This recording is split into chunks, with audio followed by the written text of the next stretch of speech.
আজকে হলো 26 তারিখ, 26শে অক্টোবর 2021। আজকে আমাদের লাস্ট দিন দারিংবাড়িতে।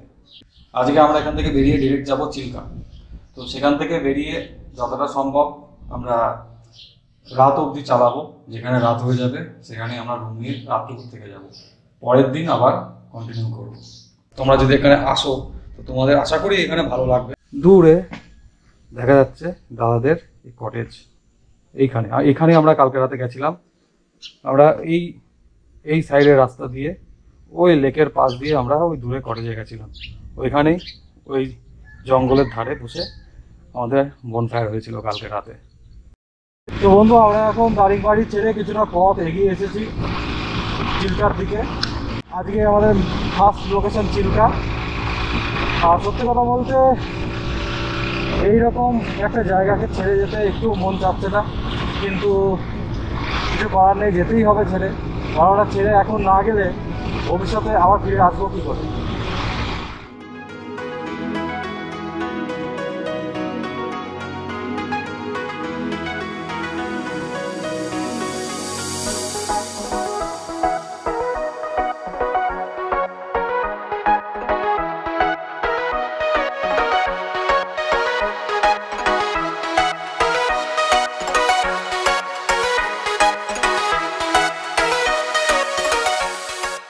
তো বন্ধু, এখন এই রাস্তাটা দিয়ে আমরা যাচ্ছি, দেখতেই তো পাচ্ছ তোমরা। আর আমরা এই রাস্তাটা ধরে আসলাম।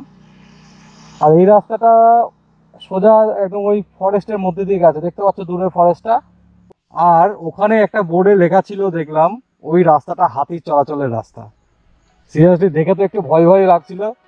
হাতির সাথে সাক্ষাৎ হয়নি, এই ভাগ্য ভালো। তাই যতটা তাড়াতাড়ি সম্ভব আমি ওই রাস্তাটা কভার করে বেরিয়ে চলে আসলাম। এবার আগে এগোনোর পালা।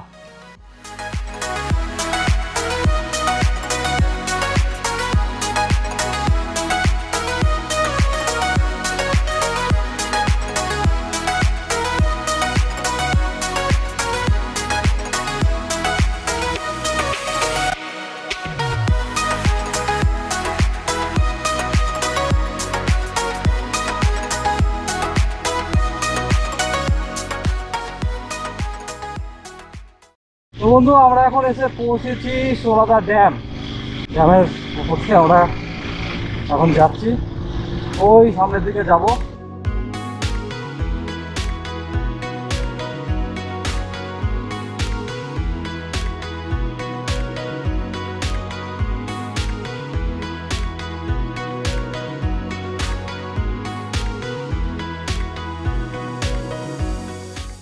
তো বন্ধু দেখো সোলাদা ড্যাম। এখানে প্রচণ্ড রোদ লাগছে এখন বাজে হচ্ছে অলমোস্ট 12টা বাজতে গেল।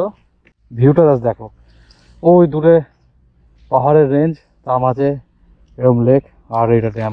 ওই সাইড দিয়ে এন্ট্রি করলাম আর এখানে দাঁড়িয়ে আছি আমরা। আর এই রাস্তাটা সোজা চলে গেছে এইদিকে।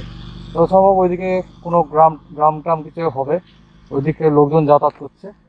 আর এই সাইডে একটা ছোট নদীর মতো বয়ে গেছে, পাহাড়ি নদীটা এই সাইড থেকে এই সাইডে বইছে। ওই যে সামনে নদীটার উপর ব্রিজ আছে একটা।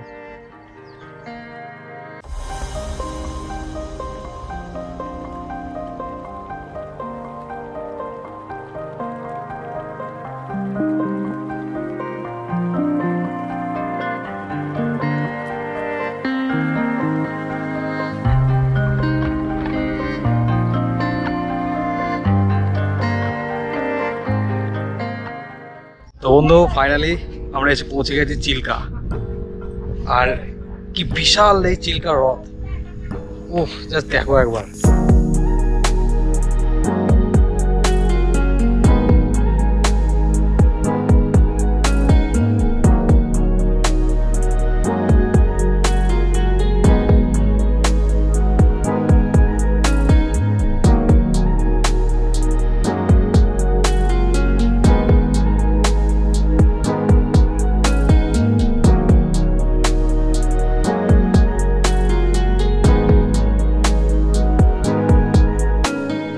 জানি না আমার কথা ঠিকমতো শোনা যাচ্ছে কিনা, এখানে প্রচণ্ড জোরে হাওয়া বইছে। আর সিরিয়াসলি আমি চিল্কার ব্যাপারে বইও পড়েছিলাম আর শুনেওছিলাম, এটা বিশাল কিন্তু নিজের চোখে না দেখলে বুঝতে পারতাম না যে এটা এত বিশাল। মানে লিটারেলি এর কোনো কুল কিনারা দেখা যাচ্ছে না চোখে। এখানে যে ছোট বোটটি দেখছো এরকম আরো কয়েকটা বোট ছিল এখানে, আর যেগুলো করে তোমরা লেকের ভেতরের দিকে তোমরা যেতে পারবে। এখানে ছোট ছোট আইল্যান্ড আছে আর একটা ছোট মন্দিরও আছে যতদূর শুনলাম আমি।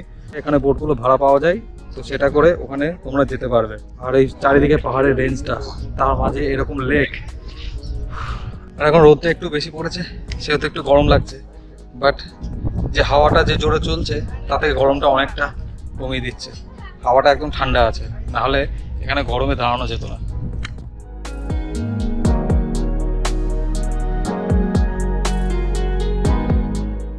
আজ আমাদের ডে 7। তো গতকাল রাতে আমরা ভুবনেশ্বর এসে পৌঁছেছিলাম। এখানে আমাদের হোটেল খুঁজতে একটু টাইম লেগে গেল, তারপর একটা ওয়ো হোটেল পেলাম আমরা। জাস্ট রুমটা একবার দেখো, জাস্ট 900-এ আমরা এই রুমটা পেয়েছি। আর আমরা এখন ফুল রেডি হয়ে গেছি। 11টা বাজে এখন। হ্যাঁ, একটু লেট হয়ে যাচ্ছে বেরোতে ঠিকই, কিন্তু কিছু করার নেই। প্রচণ্ড টায়ার্ড ছিলাম আমরা, একটু ঘুমেরও দরকার ছিল, নাহলে এতটা গাড়ি চালানো সম্ভব হবে না। সেহেতু একটু টাইম নিয়েই আমরা রেডি হয়ে তারপর বেরোচ্ছি। আজ যতদূর যাওয়া যায় যাব, যেখানে বেশি রাত হয়ে যাবে সেখানে হোটেল নিয়ে থেকে যাব, দেন পরের দিন কন্টিনিউ।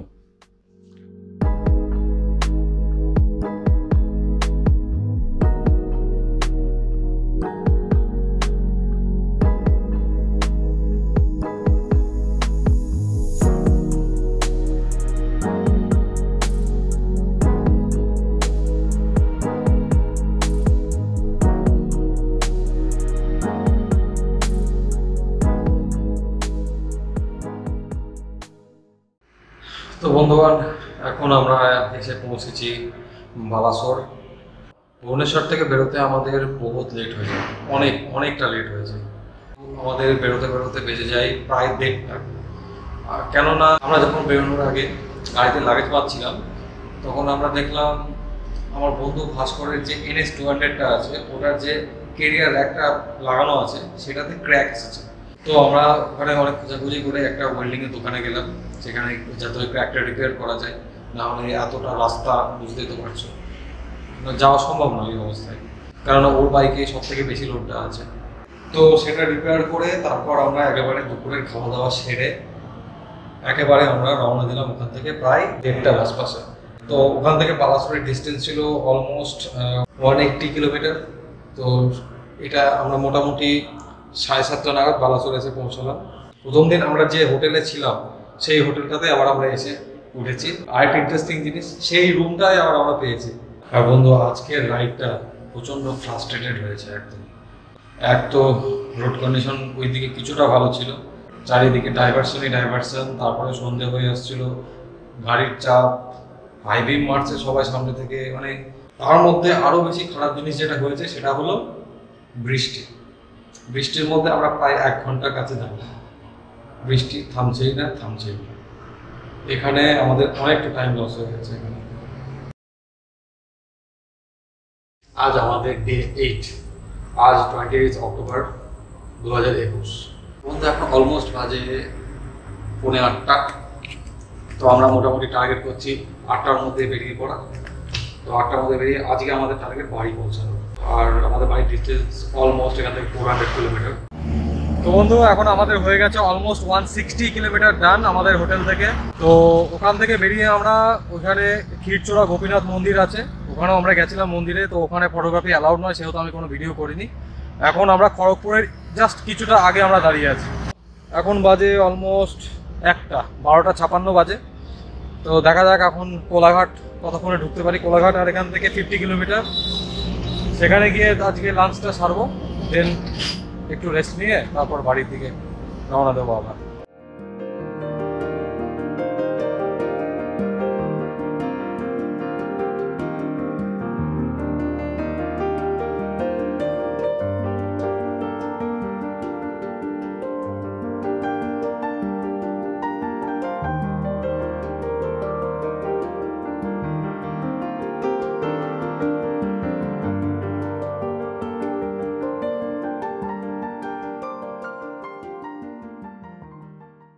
তো বন্ধু, আমরা এখন এসে পৌঁছেছি কালনাতে।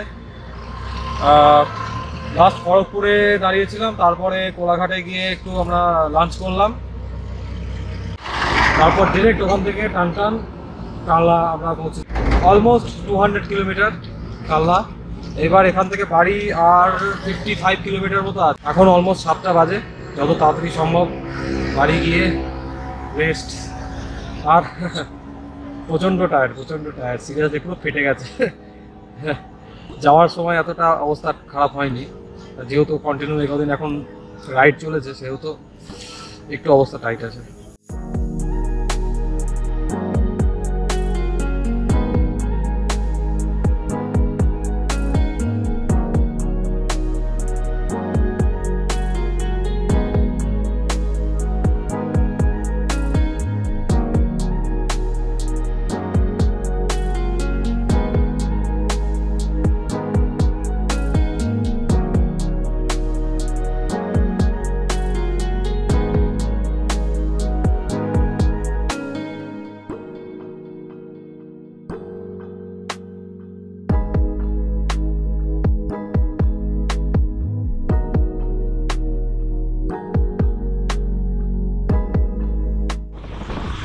তো বন্ধু, ফাইনালি চাপড়া বাজারে ঢুকে পড়েছি।